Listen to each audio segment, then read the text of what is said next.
आज की इस वीडियो में हम पढ़ेंगे अध्याय 2 प्रश्नावली 2.1। ठीक, तो चलिए इस वीडियो को शुरू करते हैं। तो देखो, पहला क्वेश्चन लिखा है कि निम्नलिखित व्यंजकों में कौन कौन से एक चर में बहुपद हैं और कौन कौन नहीं, कारण के साथ अपने उत्तर दीजिए। देखो, एक चर में बहुपद लिखा ना, कौन से एक चर में बहुपद है और कौन से एक चर में बहुपद नहीं है, ये बात करना है हमको। तो चलो इसको जान लेते हैं। तो पहले हम जान लेते हैं कि एक चर क्या है, अचर क्या है। ठीक है, तो चर क्या है, अचर क्या है, फिर उसके बाद हम जानेंगे कि एक चर में बहुपद क्या है, दो चर में बहुपद क्या है। तो चर क्या है, ठीक है। तो चर हो गया जैसे A B C D E F, इस तरह के एक्स वाई जेड, ये क्या कहलाएंगे, चर कहलाएंगे। ठीक है। अचर क्या कहलाएंगे, अचर कहलाएंगे जैसे एक दो तीन चार पाँच छः। ठीक। अब जैसे बहुपद क्या है, तो बहुपद में, बहुपद का देखो सूत्र होता है ये, याद रखना, ए एक्स का स्क्वायर बी एक्स प्लस सी, ये हुआ द्विघात बहुपद का सूत्र। ये सूत्र है, या फिर याद करने की जरूरत नहीं, बस ये समझ लो कि इस तरह होना चाहिए बहुपद। या फिर देखो, अगर ए एक्स है, या फिर बी वाई है, ये सी एक्स है। ठीक है, तो ये क्या है, ये सब बहुपद है। ये क्या है, ये सब बहुपद है। ठीक। बहुपद पूर्ण वर्ग में होगा, मतलब पूर्ण होगा बहुपद। अगर देखो, अगर कोई संख्या करनी के अंदर है, जैसे मान लो ये करनी 2 है, ठीक है, और या फिर ये करनी टी है। देखो इन दोनों में अंतर क्या है। अगर कोई संख्या करनी के अंदर है तो वो बहुपद हो सकती है। ठीक। लेकिन अगर कोई चर करनी के अंदर है तो वो बहुपद नहीं होगा, ये कन्फर्म है। ठीक। अगर मान लो 1/2 है और 1/3 है, तो ये बहुपद नहीं होगा और ये बहुपद हो सकता है, क्योंकि बटे में यहाँ क्या अचर है और यहाँ बटे में क्या है, चर है। तो ये जो होगा ये बहुपद नहीं होगा, और लेकिन ये बहुपद हो सकता है। ठीक है, समझ में आया थोड़ी बहुत। अब देखो कैसे करना है। तो पहला क्वेश्चन क्या लिखा है, यहाँ से देख लो पहले क्वेश्चन, यहाँ से डायरेक्ट बता देती हैं यहीं पास। हालांकि इतना समझ में आ गया ना। तो देखो क्या लिखा है, ये वाला लिखा है कि 4x माइनस 3x प्लस 7। ठीक है, तो इसमें कितने चर लिखे हैं, अलग से बताए, किसी में बता दे अलग से। देखो अब जैसे कितना लिखा है यहाँ, तो पहला लिखा है, वो लिखा है 4x² माइनस 3x प्लस 7, इतना लिखा है। तो अब यहाँ से देखो, ये x है, ये x है, तो कितने इसमें चर कितने हैं ये बताओ।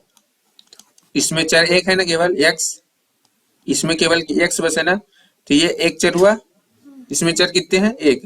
ये बहुपद है कि नहीं है, इसमें बटे में है कोई नहीं है ना, तो यानी कि ये बहुपद है। तो क्या हुआ, ये देखो ये इस रूप में है, ax² bx प्लस सी, ये इस रूप में है कि नहीं,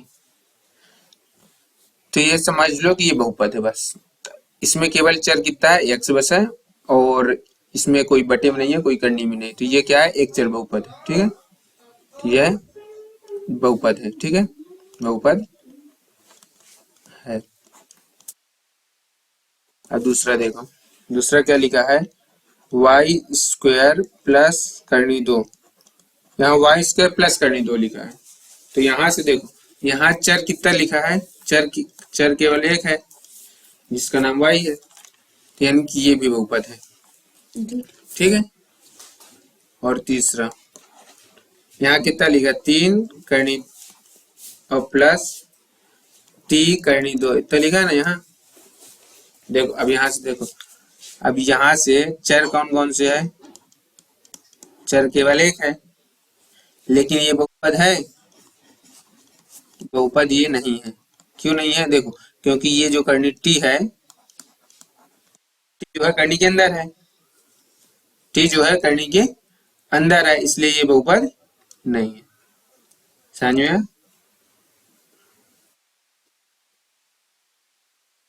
जैसे चौथा क्वेश्चन हुआ,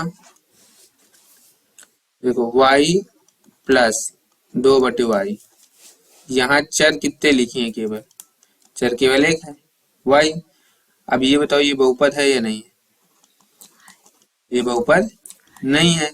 क्यों नहीं है? क्योंकि यहाँ जो y है वो किसमें है? बटे में है, इसलिए ये बहुपद नहीं है। अगर y बटे में ना होता तो बहुपद होता। ठीक, समझ में आ रहा है? पांचवा देखो क्या लिखा है, x की पावर 10 लिखा है, प्लस y की पावर 3 लिखा है, और t की पावर 50 लिखा है। ठीक, तो यहाँ ये बताओ चर कौन कौन से हैं? तो यहाँ चर हैं x, y, z। तो कितने चर हैं यहाँ? 3 चर हैं। 3 चर हुआ। और ये बहुपद है कि नहीं? है बहुपद, क्योंकि ना इसमें कोई बटे में है ना कोई करनी में है। तो ये क्या है? बहुपद है। ये बहुपद है। क्वेश्चन 1 नंबर का क्वेश्चन 1 खत्म। समझ में आ रहा है कुछ? अब देखो क्वेश्चन नंबर दूसरा की तरफ चलेंगे। अगर हम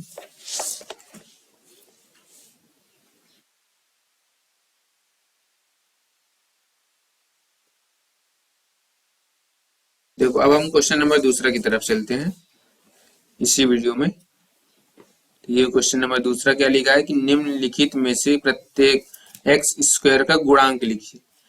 तो हमको एक्स, ये वाला याद रखना कि एक्स स्क्वायर का गुणांक लिखना है। क्या ज्ञात करना है? एक्स स्क्वायर का गुणांक। तो पहले समझ लेते हैं कि ये गुणांक है क्या चीज। ठीक, फिर इसके बाद हम समझेंगे आगे। तो पहले हम जान लेते हैं कि एक्स का गुणांक क्या है, गुणांक किसे कहते हैं। तो देखो गुणांक करने के लिए क्या करेंगे, मान लो कि देखो गुणांक का मतलब होता है गुणा।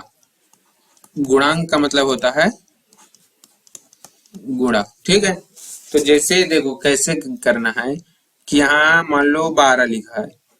ठीक है, तो यहाँ 3 गुणे 4 लिख सकते हैं।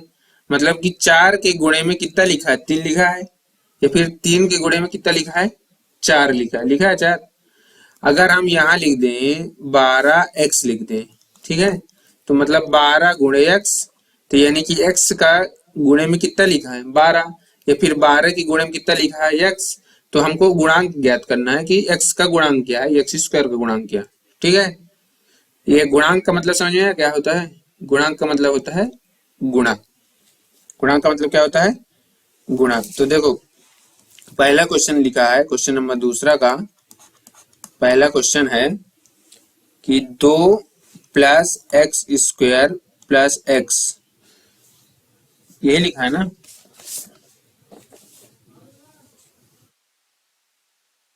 में हमको में ठीक है एक्स स्क्वायर का गुणांक ज्ञात करना है। ठीक, तो देखो कैसे में एक्स स्क्वायर का गुणांक क्या होगा, बराबर, ये बताओ ये एक्स स्क्वायर कहाँ लिखा है? ये लिखा है, तो इसको लिख दिया हमने। ठीक, और इसके पहले क्या लिखा है? प्लस, प्लस लिखा ना। तो और इसके साथ है कुछ नहीं है ना। तो इसके साथ मतलब ये एक्स स्क्वायर कितनी बार लिखा है? एक बार लिखा है कि 2 बार लिखा है? एक बार लिखा है ना। तो मैं देखो में एक्स स्क्वायर का गुणांक कितना है? यहाँ 1 है। कितना है? 1। क्योंकि देखो एक्स स्क्वायर साथ कुछ और लिखा है नहीं लिखा ना। एक्स स्क्वायर कितनी बार लिखा है? सिर्फ एक बार लिखा है ना, इसलिए एक्स स्क्वायर का गुणांक कितना? 1 है आंसर। ठीक है, दूसरा यहाँ कितना लिखा है? 2 minus x square plus x का क्यूब। अब में एक्स स्क्वायर का गुणांक,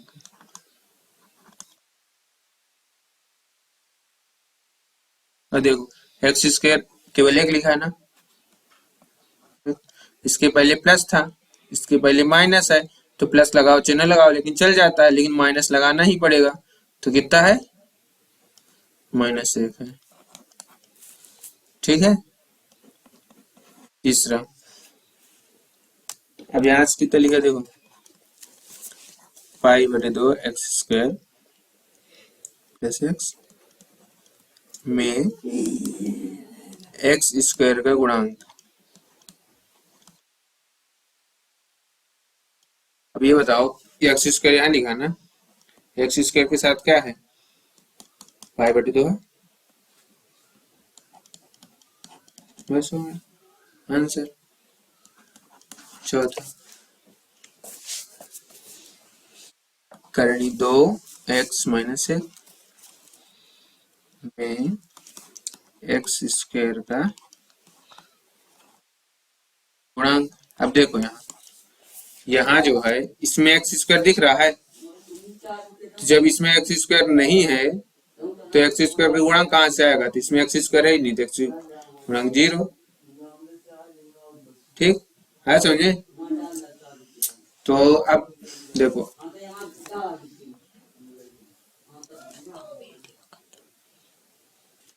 तो अब क्वेश्चन नंबर तीसरा की तरफ चलते हैं। देखो क्वेश्चन नंबर तीसरा में क्या लिखा है कि 35 घात के द्विपद और 100 घात के एक पदी का एक एक उदाहरण दीजिए।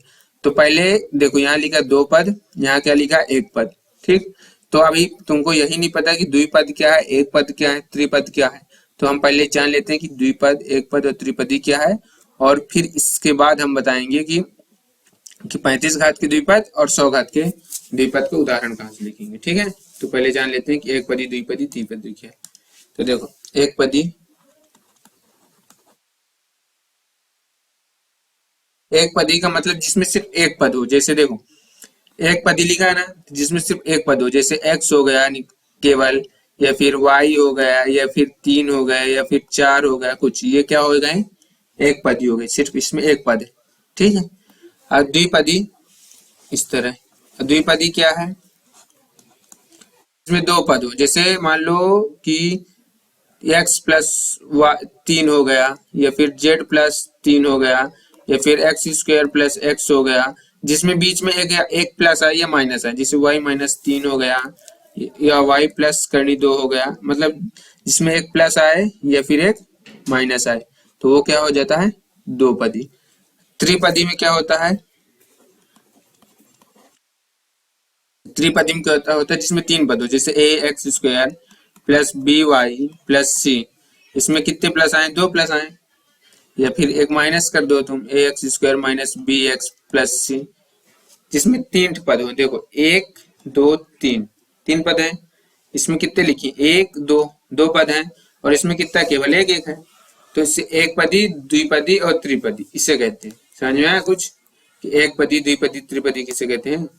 तो अब देखो यहाँ कितना लिखा है, तो अब यहाँ लिखा है 35 घात के द्विपदी, कितना लिखा है यहाँ, 35 घात की द्विपदी, मतलब 2 पद होनी चाहिए, 2 पद बना लो।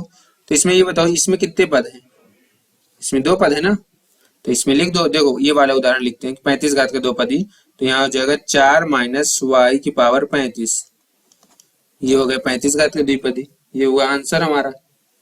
ठीक, अब लिखा 100 घात का एक पदी लिखा है ना, 100 घात का एक पदी, तो ये बताओ यहाँ ये कितने घात है, ये एक घात है ना, तो यहाँ से देखो एक पदी है, ये कितनी पदी है, एक पदी है ना, तो ये इसके पास 100 लगा 2 घात, तो ये होगा आंसर। ये 35 घात का एक द्विपदी है, ये 35 घात का है, 35 घात है ना इसमें, और ये कितने घात का, ये 100 घात का है।